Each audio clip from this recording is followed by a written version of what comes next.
The Palma Boys Social Club on East 115th Street in East Harlem stood as neutral territory on the afternoon of May 17, 1957.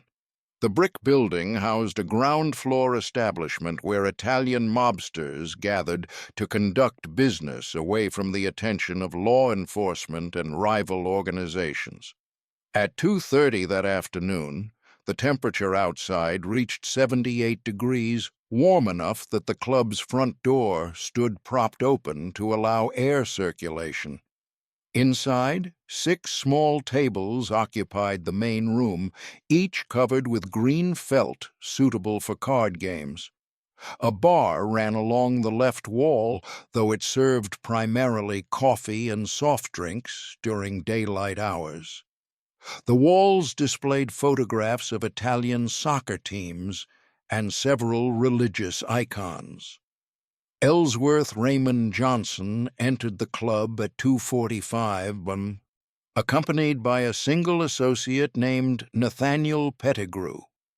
Johnson was 51 years old that spring, dressed in a gray suit with a white shirt buttoned at the collar.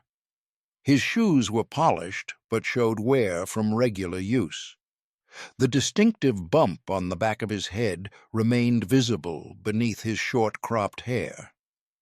He had been summoned to this meeting by representatives of Vito Genovese, who had recently consolidated power within the crime family that bore his name.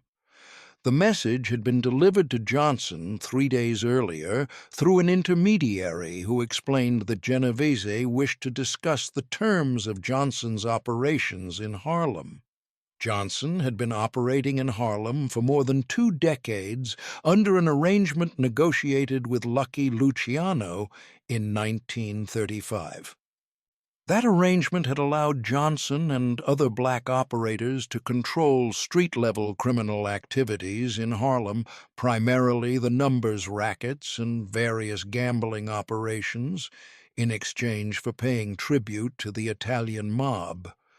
The tribute rate had been set at approximately 30% of gross revenues, and the arrangement had proven stable and profitable for both sides. Johnson maintained order in Harlem, protected the operations from outside interference, and ensured that money flowed regularly to Luciano's organization. But Luciano had been deported to Italy in 1946, and the leadership of what became known as the Genovese family had changed hands several times since then. Frank Costello had served as acting boss for many years, maintaining the arrangement with Johnson without modification.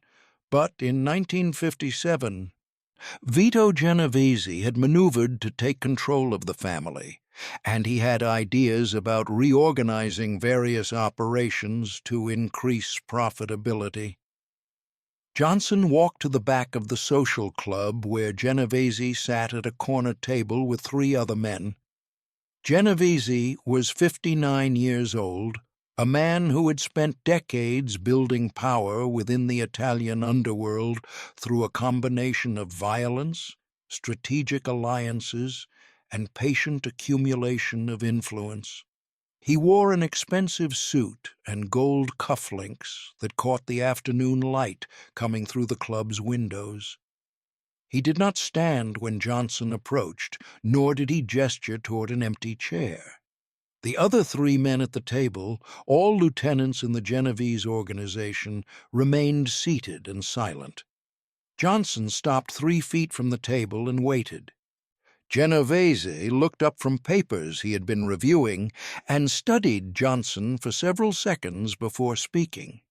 When he did speak, his words carried no greeting, no acknowledgement of Johnson's reputation or their shared history of cooperation. Instead, Genovese stated that the tribute arrangement for Harlem operations would be changing effective immediately. The rate would increase from 30% to 50%. Additionally, all major decisions regarding Harlem's criminal economy would require advance approval from Genovese's organization. This included decisions about which policy banks operated, who was authorized to run numbers, how disputes were resolved, and which individuals received protection. Genovese explained these changes as necessary adaptations to modern business realities. Harlem had become more profitable during the post-war years.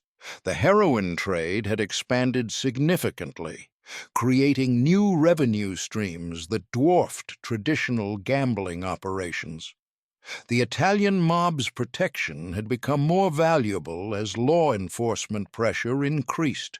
Therefore, the terms of the arrangement needed to reflect these changed circumstances. Johnson listened without interrupting. His expression revealed nothing.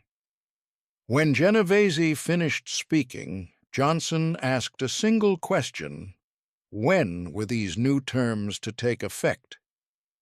Genovese said immediately, beginning with the next tribute payment due in 2 weeks.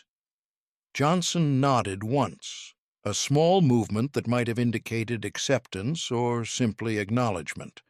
Then Genovese added something else.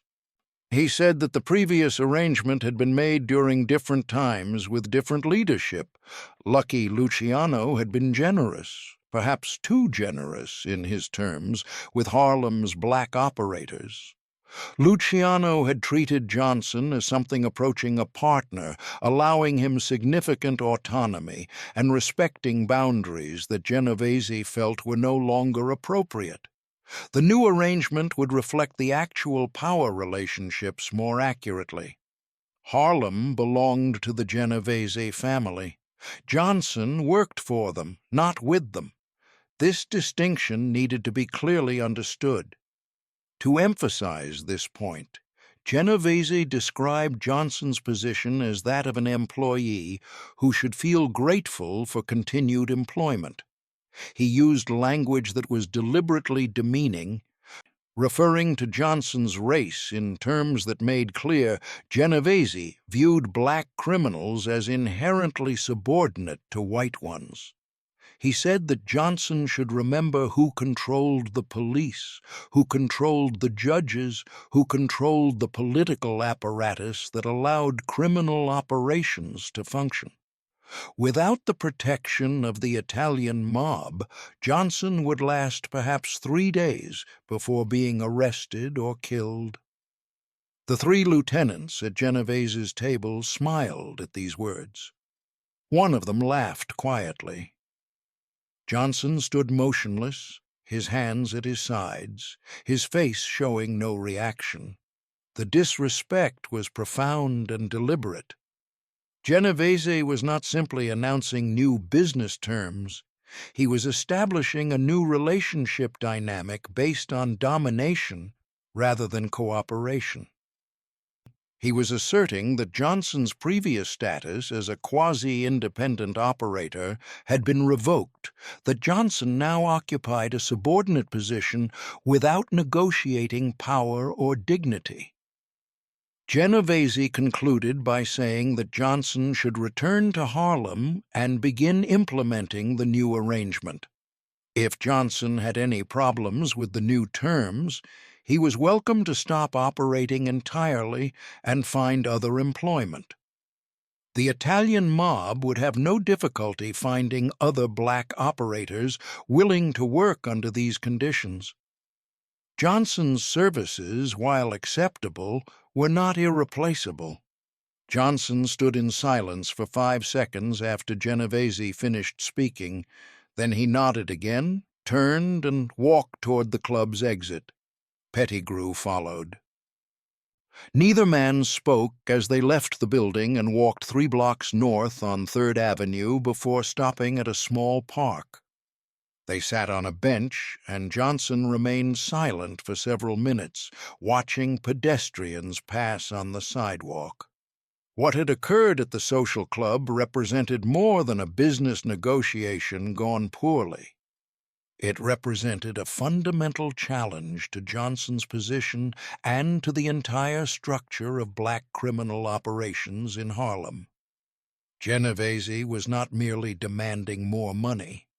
He was demanding submission, acknowledgement that black operators existed at the sufferance of white criminals who could change terms arbitrarily and without consultation. If Johnson accepted these terms, his reputation in Harlem would be destroyed. He would be seen as having surrendered to public humiliation without resistance. Other operators would lose confidence in his ability to protect their interests. Younger men would begin challenging his authority, recognizing that he had accepted a subordinate status. The careful balance Johnson had maintained for 20 years, operating criminal enterprises while preserving dignity and some measure of autonomy, would collapse. But Johnson also understood that immediate violent resistance was not viable. Genovese commanded significant resources. He controlled corrupt police officers, judges, politicians, and hundreds of armed men. A direct confrontation would result in Johnson's death, the destruction of his organization, and the complete takeover of Harlem by the Italian mob under even harsher terms than Genovese had just proposed.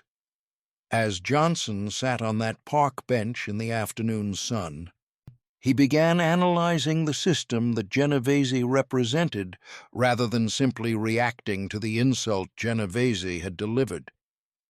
The Italian mob's power in New York rested on several foundations: political connections that provided protection from law enforcement, financial resources that allowed them to sustain operations through difficult periods, organizational discipline that prevented internal conflicts from becoming destructive, and alliances with other crime families that allowed them to present a united front against external threats.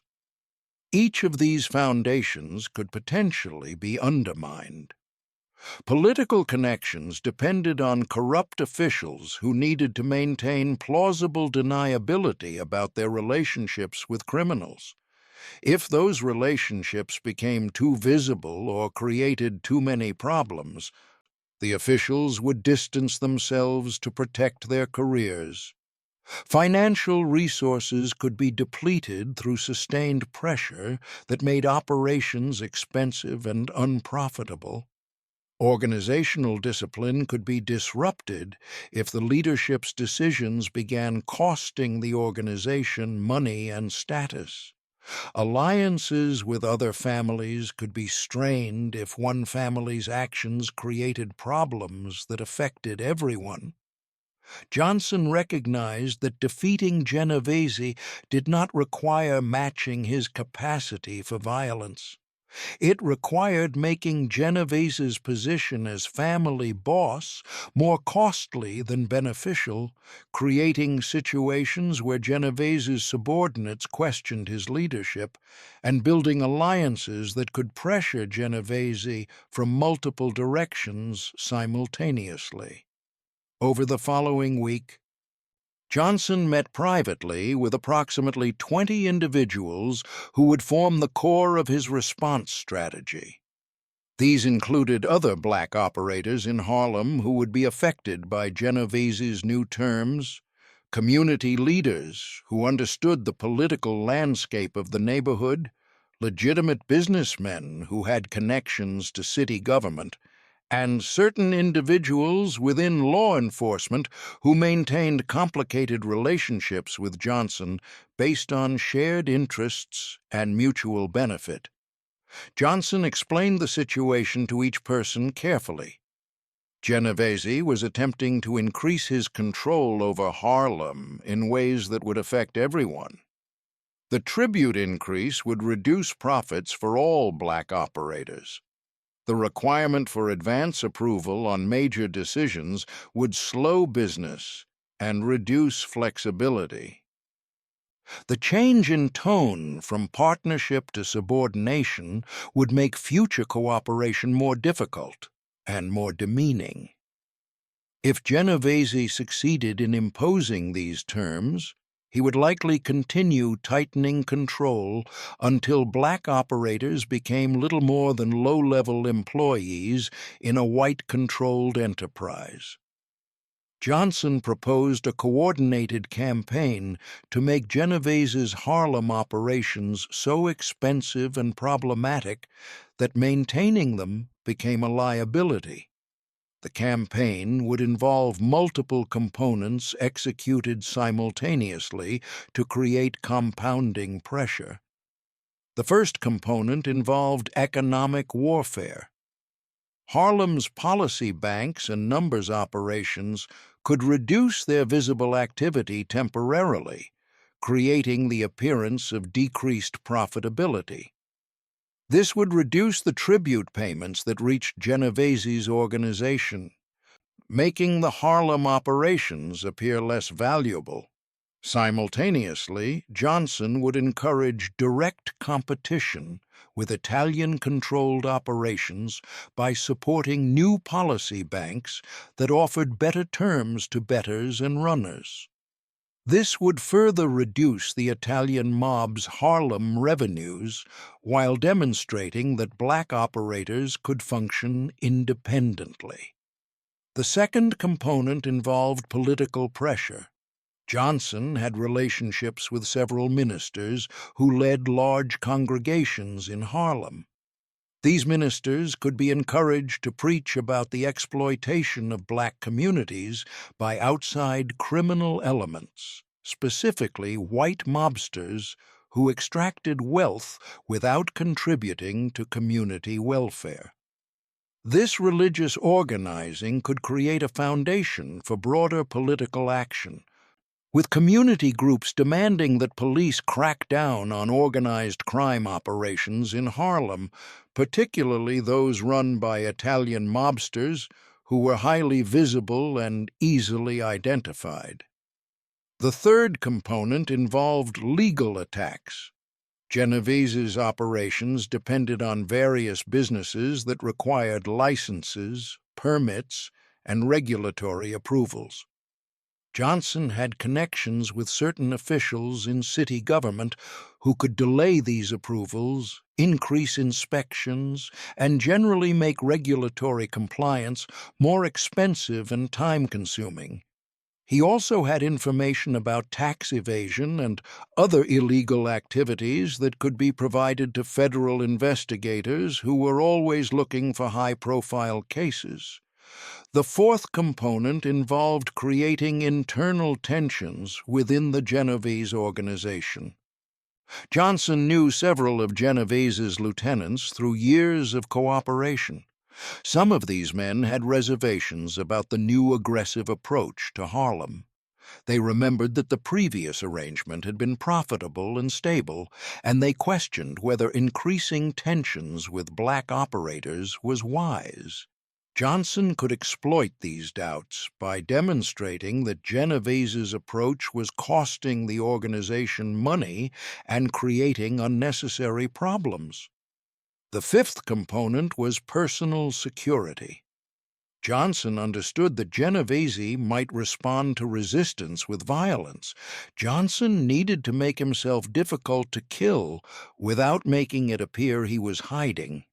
He varied his routines, traveled with armed associates, and ensured that his movements were unpredictable enough to complicate any assassination attempts.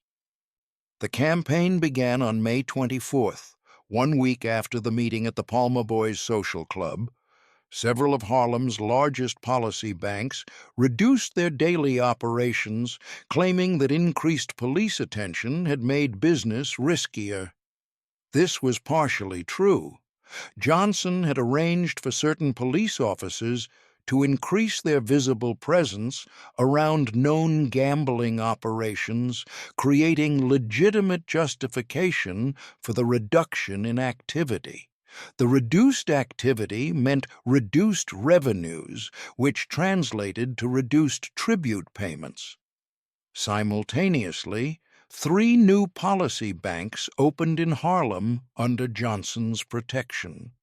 These banks offered better odds to bettors and higher commissions to runners than the Italian-controlled operations, making them immediately popular. The Italian operations found themselves losing customers and employees to competitors who were more generous and more embedded in the community. By early June, Harlem's ministers had begun addressing organized crime in their Sunday sermons. Reverend Marcus Hayes, who led a Baptist congregation of over 800 people, devoted an entire sermon to the exploitation of black communities by white criminals who took money out of Harlem without investing in its people. He did not mention Genovese by name, but he described Italian mobsters who demanded tribute from black businesses and who saw Harlem as a source of profit rather than as a community deserving respect. Other ministers echoed these themes in their own sermons. Within 2 weeks, organized crime had become a frequent topic in Harlem's churches. This religious mobilization created foundation for political action. Community organizations began circulating petitions demanding increased police enforcement against mob operations. Local political figures, responding to pressure from their constituents, began making public statements about the need to protect Harlem from outside exploitation. This political noise created problems for Genovese. The Italian mob's power depended partly on operating below a certain threshold of visibility. They could manage routine police attention through bribery and political connections, but sustained public campaigns made those connections more expensive to maintain. Politicians who received payments from the mob still needed to respond to voter pressure, and voters were increasingly upset about organized crime in their neighborhood. Johnson's third component, legal attacks, began producing results in mid-June. A restaurant in East Harlem that served as an informal headquarters for Genovese's operations suddenly faced multiple health inspections that identified various violations requiring expensive remediation. A trucking company that Genovese's organization used for transporting illegal goods found itself subjected to surprise audits by tax authorities. Several businesses that paid protection money to the Italian mob received visits from building inspectors who discovered code violations that had somehow escaped notice for years. Each of these interventions alone was minor, but cumulatively they increased the cost and complexity of Genovese's operations. The restaurant had to close for 2 weeks for repairs, losing revenue and creating inconvenience. The trucking company had to hire accountants and lawyers to deal with the tax audit, diverting resources from normal operations. The businesses facing code violations became less willing to pay protection money when they were already spending money on compliance with legitimate regulations. Johnson also began implementing his fourth component, creating internal tensions. He arranged a meeting with a Genovese lieutenant named Anthony Salerno, who controlled operations in East Harlem and who had worked cooperatively with Johnson for years. Johnson explained that the new arrangement Genovese had proposed was causing problems that would ultimately cost everyone money. Harlem's operators were resisting. Community organizations were mobilizing. Law enforcement pressure was increasing. All of this was reducing profitability and increasing risk. Salerno listened carefully. He was a pragmatic man who cared more about revenue than about asserting dominance. He recognized that Johnson's assessment was accurate. The aggressive approach Genovese had taken was creating more problems than it solved. Salerno began expressing these concerns to other lieutenants within the organization, creating internal debate about whether Genovese's Harlem strategy was wise. Throughout June and into early July, Johnson maintained his campaign across all these dimensions. Policy bank revenues continued to drop, reducing tribute payments. New competition continued to erode the Italian mob's market share. Political pressure continued to build as more community organizations joined the call for action against organized crime. Legal and regulatory harassments continued to increase operational costs. Internal doubts continued to grow within the Genovese organization about whether this fight was worth the trouble. Genovese responded with escalating threats. In late June, he sent representatives to inform Johnson that the reduced tribute payments were unacceptable and that severe consequences would follow if they did not increase immediately. Johnson replied through intermediaries that the reduced payments reflected reduced revenues caused by increased law enforcement attention, and that he was doing his best under difficult circumstances. This answer was technically true, though it omitted the fact that Johnson had orchestrated much of the law enforcement attention. In early July, one of Johnson's policy banks was raided by 4 men working for Genovese. The bank was destroyed, and its operator was beaten. Johnson responded not with retaliatory violence, but by ensuring that information about the attack reached community organizations and ministers, who denounced it publicly as an example of white criminals terrorizing black businesses. The attack, intended to intimidate, instead generated more political pressure on the Italian mob. By mid-July, Genovese was facing a situation that had become genuinely problematic. His Harlem revenues had dropped by approximately 40% due to reduced operations and lost market share.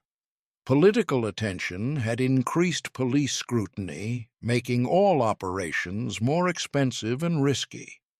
His own lieutenants were questioning whether the aggressive approach to Harlem was necessary or wise. And Johnson, far from being intimidated into submission, was continuing his resistance across multiple fronts.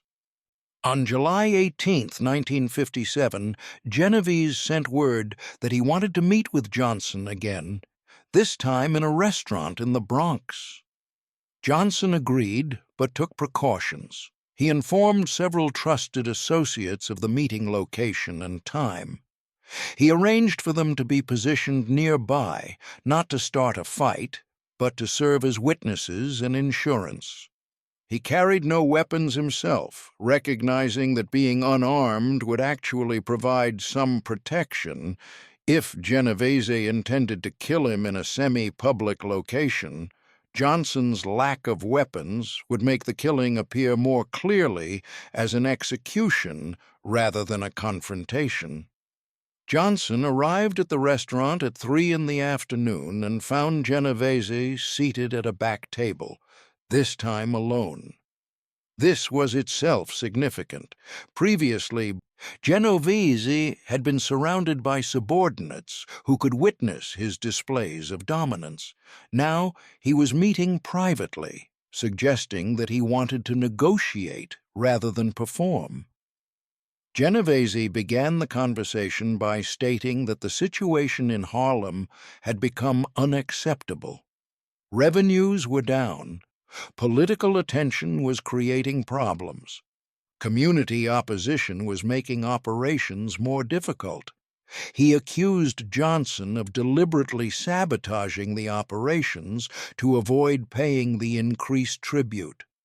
Johnson responded carefully. He acknowledged that revenues were down, but attributed this to factors beyond his control: increased police attention, community resistance to organized crime, competition from operators who were undercutting prices. He did not explicitly take credit for orchestrating these factors, though Genovese understood the implication. Johnson then noted that the previous arrangement, which had been stable for over 20 years, had avoided these problems. When black operators had been treated as partners rather than subordinates, they had motivation to maintain profitability and stability. The new approach had eliminated that motivation. Genovese studied Johnson for a long moment. Then he asked what Johnson proposed. This was a critical shift. Genovese had moved from demanding submission to requesting proposals, acknowledging implicitly that his aggressive approach had failed. Johnson laid out terms. The tribute rate would return to 30%, the rate established under Luciano's leadership. Black operators in Harlem would maintain autonomy over day-to-day decisions, though they would consult with the Genovese organization on major strategic matters. The relationship would be framed as a partnership rather than as subordination, with mutual respect and consideration of interests on both sides. In exchange, Johnson would ensure that operations returned to their previous profitability levels, that community organizing against the Italian mob would cease, and that the various legal and regulatory problems affecting Genovese operations would gradually diminish. Genovese considered this proposal. From his perspective, accepting it meant acknowledging that his attempt to impose harsher terms had failed. It meant returning to an arrangement that he had characterized as too generous and outdated. It meant losing face, at least potentially, within his organization. But continuing the fight carried its own costs. Harlem revenues were substantially down and showed no signs of recovering while the conflict continued.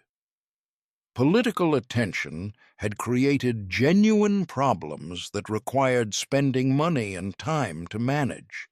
His lieutenants were questioning his judgment, and Johnson had demonstrated that he could sustain resistance indefinitely, making Genovese's Harlem operations more trouble than they were worth. Genovese did not immediately accept Johnson's proposal. Instead, he said he would consider it and would provide an answer within 1 week. This delay suggested that he needed to consult with other leaders within his organization, and possibly with other families, about whether accepting these terms would appear weak or reasonable. Johnson left the restaurant understanding that he had achieved something significant but not yet final. Genovese was negotiating rather than simply demanding, which represented a major shift. But the outcome remained uncertain. During the week following that meeting, Johnson continued his campaign at reduced intensity.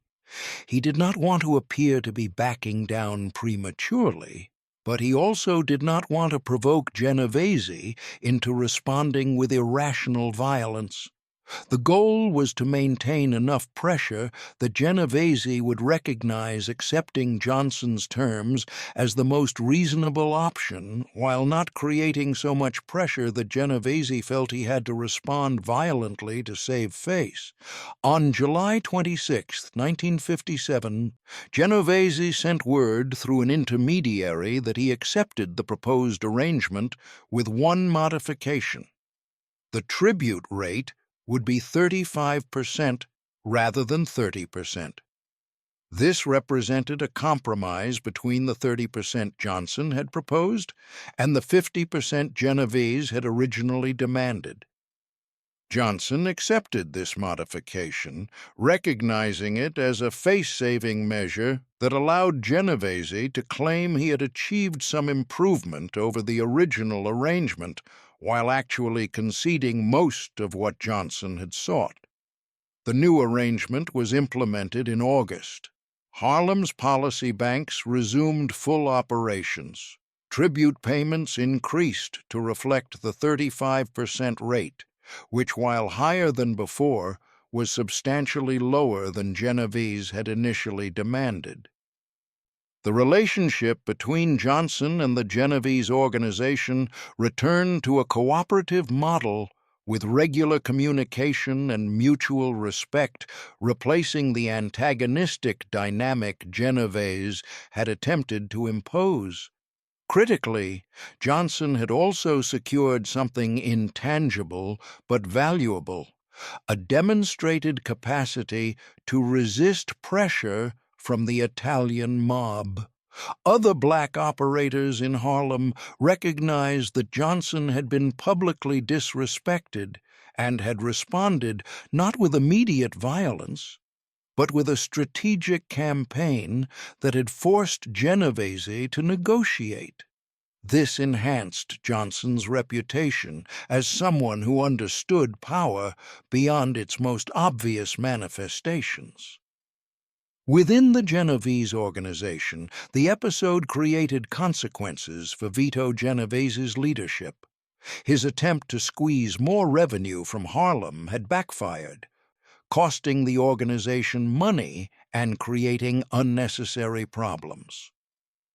Several of his lieutenants, particularly Anthony Salerno, used this failure to strengthen their own positions by quietly noting that the old arrangement had been more profitable and less troublesome. Genovese's authority within his own organization was subtly weakened, though he remained boss. The broader lesson Johnson had demonstrated extended beyond the immediate conflict. He had shown that strategic thinking could overcome apparent disadvantages in resources and position. The Italian mob had more money, more guns, more political connections, and more institutional power than Johnson could ever match. But Johnson had used intelligence, patience, and organization to create pressure from multiple directions that cumulatively made Genovese's aggressive stance untenable. The economic component of Johnson's campaign had shown that reducing revenue could be as effective as direct confrontation. By making Harlem operations less profitable, Johnson had given Genovese's subordinates a concrete reason to question their boss's strategy. The political component had shown that community organizing could create costs for criminal organizations that operated visibly in residential neighborhoods. The legal and regulatory component had shown that government pressure, carefully orchestrated, could increase operational costs without requiring direct confrontation. The internal tension component had shown that exploiting existing doubts and disagreements within an opposing organization could be more effective than trying to defeat that organization through external force. Each component alone would have been insufficient. Genovese could have endured temporary revenue reductions, or political pressure, or regulatory problems, or internal questioning. But facing all of these simultaneously, he had been forced to choose between sustaining an expensive fight or accepting a reasonable compromise. Johnson had structured the situation to make compromise the rational choice. This strategic victory preserved black economic control over substantial portions of Harlem's underground economy. It prevented the kind of complete subordination that Genovese had attempted to impose. It demonstrated that dignity and autonomy could be defended through means other than simple violence, and it established principles that would govern Johnson's operations for the remainder of his career. When Johnson died in 1968, 11 years after this confrontation with Genovese, the arrangement negotiated in July 1957 remained substantially in place. Harlem's black operators continued to control street-level activities while paying tribute to the Italian mob, but the relationship remained cooperative rather than dictatorial. The 35% tribute rate had proven acceptable to both sides, profitable enough to satisfy the mob while leaving enough revenue for local operators to sustain their organizations. The story of Johnson's confrontation with Genovese became part of Harlem's oral history, though details were often embellished or altered in the retelling. Some versions emphasized violence that had never actually occurred. Others attributed Johnson's success to personal courage alone rather than to strategic planning. But those who understood what had actually happened recognized the essential truth. Johnson had been publicly disrespected and had responded not with rage, but with a systematic campaign that had forced his more powerful opponent to negotiate. The legacy of this episode influenced how subsequent generations approached conflicts with more powerful adversaries. The emphasis on understanding systems rather than just opposing individuals, on building coalitions rather than acting alone, on using economic and political pressure rather than relying solely on violence, these lessons became part of how savvy operators thought about power and conflict. Johnson had demonstrated that walking away from immediate confrontation was not weakness if it provided time to develop effective strategy. That patience could be more powerful than speed. That creating pressure from multiple directions simultaneously could overcome advantages in resources. That making an opponent's position expensive and complicated was often more effective than trying to destroy that opponent directly. The gun that appeared at Vito Genovese's head in this conflict was not a literal weapon, but a metaphorical one. The recognition that continuing the fight was more costly than accepting reasonable compromise. Johnson had constructed that recognition carefully, building it piece by piece through economic pressure, political organizing, legal harassment, and exploitation of internal tensions. When Genovese finally agreed to negotiate, it was because Johnson had made every alternative more expensive and more problematic than cooperation. This was power expressed not through domination, but through making oneself too expensive to dominate. Not through forcing submission, but through making submission more costly to demand than respect. Not through winning through strength, but through making strength irrelevant by changing the nature of the conflict itself. The confrontation that began with humiliation in a social club in May 1957 ended 3 months later with Johnson having preserved his position, his dignity, and his autonomy. Genovese had sought to establish dominance and had instead been forced to accept partnership.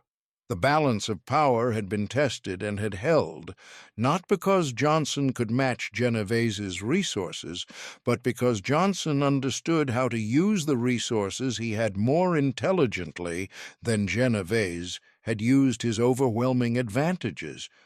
This understanding, that intelligence applied systematically could overcome material disadvantages, remained Johnson's most important legacy.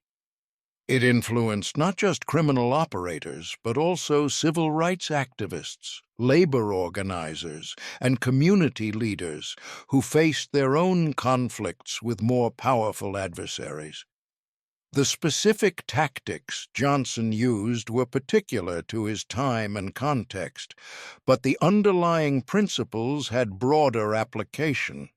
In the decades after Johnson's death, when people told stories about Harlem's underworld history, they often focused on violence and dramatic confrontations.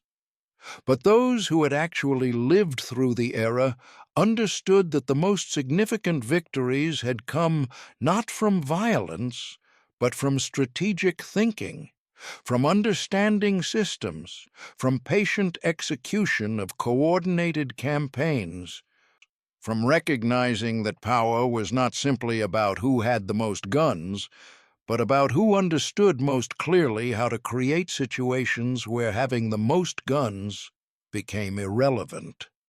Johnson's confrontation with Vito Genovese in the summer of 1957 stood as an example of how such understanding could be applied. The victory was not dramatic. No one was killed. There were no shootouts or spectacular displays of force. But Johnson had walked away from humiliation, developed a strategy, built a coalition, executed a campaign, and forced a more powerful opponent to accept terms Johnson had defined. That was real power, expressed quietly but effectively, and it changed the dynamics of criminal operations in Harlem for the remainder of Johnson's life and beyond.